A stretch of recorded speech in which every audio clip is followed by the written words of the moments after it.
भागीरथी सामल कंटिपुर साई मंदिर trustee member अच्छी आमर एथर प्रेस मीटिंग डाकियार कारण था जे कि आमर महायज्ञ एथर सप्तम वर्ष में पाद देछि आमर समाजर सेवा निमंते किसी कार्य भी आमर करा जाउछि एठी आउ एथर आमर 2 तारिख रे आमर वार्षिक उत्सव शुभारंभ अंकुरोपण और भक्त समावेश अच्छी 3 तारिख रे अग्निस्थापन और कलश यात्रा और साई सम्मिलन अच्छी 4 तारिख रे स्कूल और कॉलेज कैंपस फंक्शन और साई अमृत प्रतिज्ञा प्रकाश अच्छी 5 तारिख रे वृक्षरोपण स्थानीय संथ सम्मिलनी एवं चक्षु शिविर अच्छी जे कि एटा मुक्त चक्षु शिविर अच्छी एवं यज्ञ पुनाहुति अच्छी जो मैंने चक्षु जनित समस्या भी अच्छी से आसिकी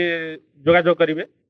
तापर आमर ये यज्ञर पुनाहुति देखा समस्त को अनुरोध रहा द्वितीय समस्त पिला छात्र छात्री मान अनुरोध रहा से ज्ञान कौशल समस्त देखई पारे आउ प्राइज सिस्टम भी रही आमर ये सब चलती आम धीरे धीरे आग को ये कर सेवक भगवान प्रथमतः आपण कृतज्ञता जनाऊँ आमर आज रेशमी डाकिबार कारण हूँ 17तम वार्षिक महायज्ञ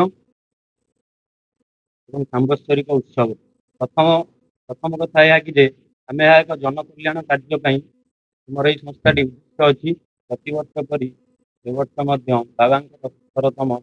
महायज्ञ और सांबत्सरिक उत्सव बहुत निराडंबर भाव में पालन कर बहुत जनकल्याण मानक कार्य सब अंतर्निहित अच्छी तथा वृक्षरोपण कार्यक्रम गरीब लोक मान प्रदान एवं चक्षु शिविर आयोजन कर एक साई पत्रिकार शुभ उन्मोचन कर तेणु आपण समस्त अनुरोध आपण मैंने मांगलिक कार्य उपस्थित रही बाबा कृपा लाभ कर।